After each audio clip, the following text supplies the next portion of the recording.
Ladies and gentlemen, from now henceforth, I'm going to pay key interest on what Moses Kuria is going to say. I'm going to be very keen on every platform he's going to speak. I listen carefully what he's saying. Why am I saying so? Moses Kuria is going to be among the people who are going to decide the direction the mountain is going to take. This is the man that Jeremiah Kioni has been missing. This is the man that Rigathi Gachagua does not have on his side. This is the man that brought down Uhuru Kenyatta. This is the man everyone in Mount Kenya listens to. Therefore, and actually this is the man that the mountain does not hate at all. So I feel strongly that Moses Kuria is going to determine where the mountain is going to face come in 2027. That's why I'm saying on this video that I'm going to pay key interest on what he's going to say. Now, saying about what Moses Kuria is saying, let me go directly to the speech that he made recently while in Kiambu, I think so.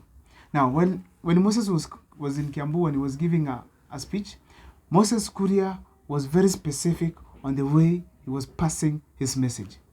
In his speech, Moses Kuria was very direct to some of the challenges that were happening in the government and the solutions William Ruto and Rigathi Gachagua were bringing up. Now, who do you think Moses Kuria was addressing in that video? Most of you I know have watched it. According to me, Moses Kuria was addressing both William Ruto and Rigathi Gachagua. I feel strongly that Moses Kuria feels betrayed by both William Ruto and Rigathi Gachagua. I feel that these people agreed, he feels that these people agreed, the two, that is the deputy and the president, to get rid of him from government. Why am I saying so? When you check Moses Kuria while speaking, he was also saying some few things that I felt like it is not just Rigathi Gachagua. One of them, if he was speaking about Rigathi Gachagua, first of all, he could have addressed Muturi, could have addressed other cabinet secretaries from the mountain, but it was very specific, the dockets that were taken by the Azimio people. He said that as a whole, as a government, they were not able to track the people who have Hustler Fund. But now bringing Oparanya, let us see whether he's going to assist in that. He also talked of bringing down the cost of fuel has been a problem by the Kenya Kwanza government and them. Therefore, let them see if Opiyo Wandayi is going to bring it down. He also talked of the treasury being a problem, money allocation and other things, and the uchumi, the economy has not been good. So let us see if Mbadi is going to bring it down. He was speaking sarcastically, indicating that they think they can do better than us. Let them try.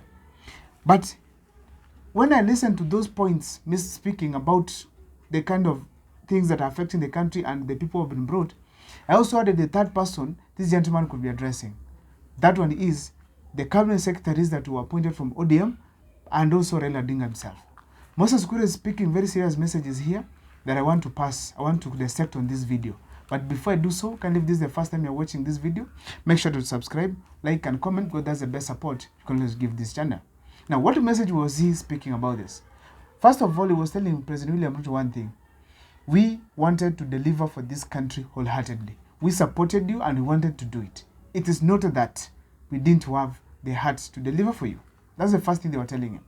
The second thing, he was also saying that these guys that you have brought on board, it's not that they are better than us. It's only that there are some problems within government that needs to be fixed, and these people are not going to help unless those problems are fixed. Are you getting this? Now, also, when I listened to his speech, I was keen to Raila Odinga that you have now the chance with your people to deliver. Show Kenyans what you can do. Are you getting this? So Raila, it is like it's a trap for him because everyone is now expecting to see his ODM soldiers going to deliver in Kenya Kwanza government. But another key note I took from these points that Moses Kuria was giving, it was the special message to Raila Odinga and his nominees. What was he saying? That in the government, there are people who are controlling these dockets, and if you think you're going to get rid of them from these dockets, you cannot. Therefore, was very clear that to all these ODM MPs that have ODM cabinet secretaries that are going to take up the roles, it was very clear that they are going to face very many stumbling blocks ahead of them for them to deliver for the people of Kenya. And going forward, probably, based on what I heard Moses Kuria was saying, there could be a return of him to government.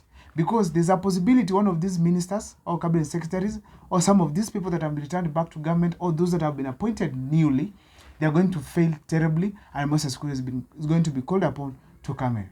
I feel that strongly Moses Kuria has a right to say all this because he was holding very serious docket, particularly the public service, where I had started putting in some measures to ensure that there's delivery from the government workers.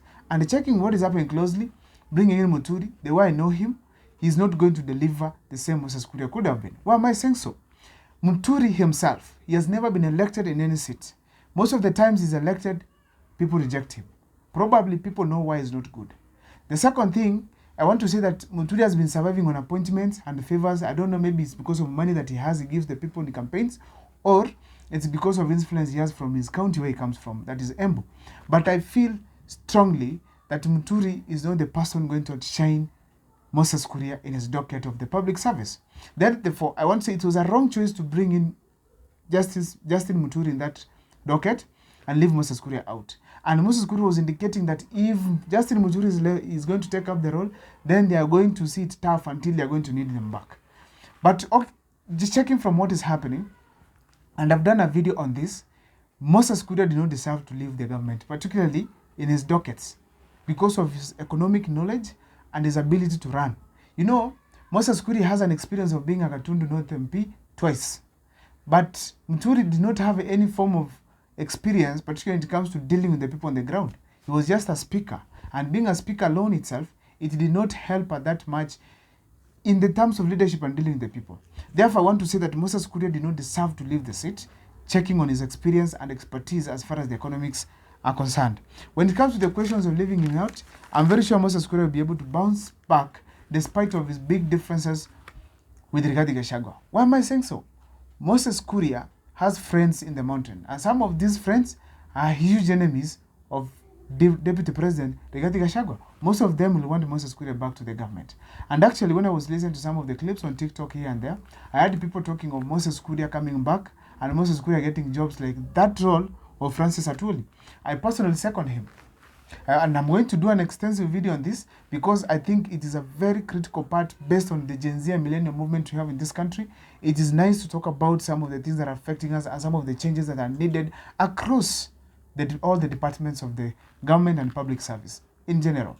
Before I end this video, I kindly want to ask you to make sure to subscribe, like and comment, and please give your feedbacks. And also there's my number in the bio in case you want to share with us anything that you want to share with us as far as the analysis that we do is concerned. You can always reach out. Thank you so much for watching our video. See you next time for the same analysis. My name is Abel Moko.